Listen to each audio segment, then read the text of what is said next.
खासदार अरविंद सावंत यांनी लोकसभा अध्यक्षांना पत्र लिहिले. 6 खासदार फुटीनंतर हे पत्र देण्यात आलंय.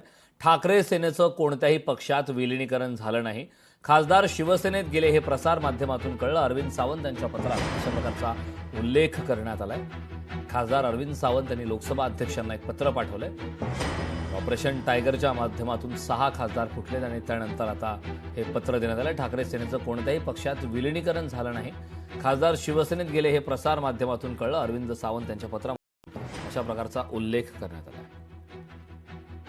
हमने इसी जो वर्तन के लिए, हमारे दुर्वर्तन के लिए, सही माने बोलो तो हमने देश की संविधान के तहत इनके ऊपर कार्रवाई की मांग की है और आदरणीय स्पीकर साहब से विनती की है कि देश की संविधान को शिरोधार्य रखकर ऐसे गुटों को मान्यता नहीं दी जा सकती, क्योंकि हमारा जो आर्टिकल 10 नंबर जो आर्टिकल है उसमें उसके प्रावधान है और उसमें मर्ज करने की बात आती है तो पार्टी को मर्ज करना पड़ता है, न कि व्यक्ति को.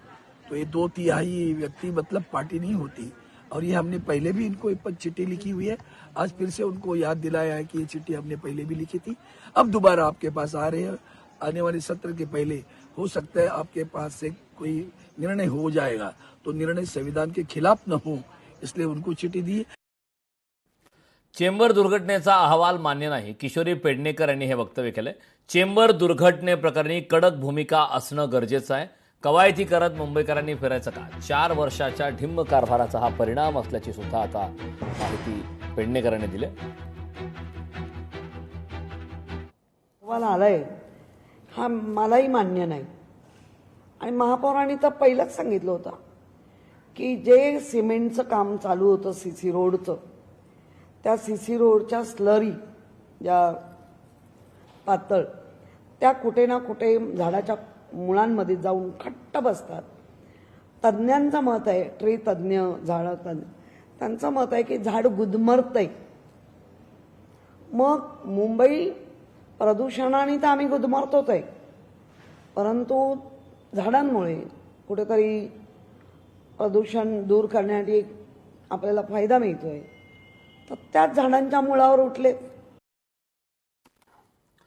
मुंबई महापालिकेचा चेंबूर झाड दुर्घटना अहवाल अमान्य आहे. भाजप महिला प्रदेशाध्यक्ष व आमदार चित्रा वाघ यांनी ही प्रतिक्रिया दिली.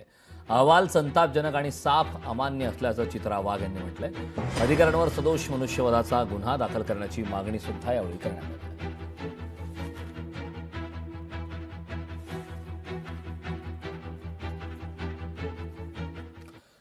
पिंपरी चिंचवडच्या मोशीमधील दुर्घटना प्रकरणी ॲटॉनी कंपनीच्या एका अधिकाऱ्याला अटक करण्यात आली. दुसऱ्या अधिकाऱ्याचा सुद्धा शोध सुरू आहे. दोन्ही अधिकाऱ्यांवर सदोष मनुष्यवधाचा गुन्हा दाखल करण्यात आला. मोशीमधील या दुर्घटनेत 9 जणांचा मृत्यू झाला होता. पिंपरी चिंचवडमधील मोशी इमारत दुर्घटनेप्रकरणी कंत्राटदार कंपनीच्या एका अधिकाऱ्याला बेड्या ठोकण्यात आल्या. अँथोनी लारा रिन्युएबल एनर्जी कंपनीचे प्रकल्प प्रमुख अशोक कुमार गुप्ता अटकेत आहेत. तर सुरक्षा अधिकारी विजय सपकाळचा मोशी इमारत दुर्घटनेत 9 निष्पाप कामगारांचा जीव गेलाय. याला कारणीभूत ठरलेल्या कंत्राटदार कंपनीने नियमांचा भंग केलाय. तर सुरक्षेच्या दृष्टीने हलगर्जीपणा केलाय. तसेच प्रशासनाला अंधारात ठेवलंय, ज्यातून भीषण दुर्घटना घडली.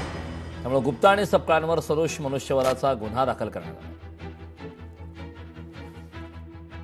दिनांक 8 जुलै 2026 रोजी मोसी कचरा डेपोमध्ये जी दुर्घटना झाली होती आणि त्याच्यामध्ये एकूण 9 व्यक्तींचा दुर्दैवी अंत झालेला होता.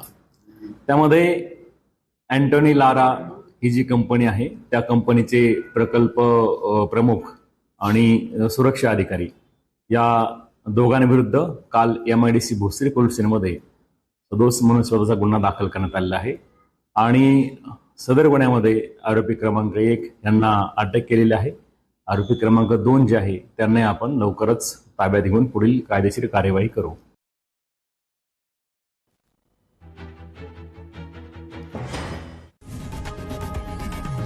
लोकशाही मराठी ऐका, पहा, जागरूक रहा.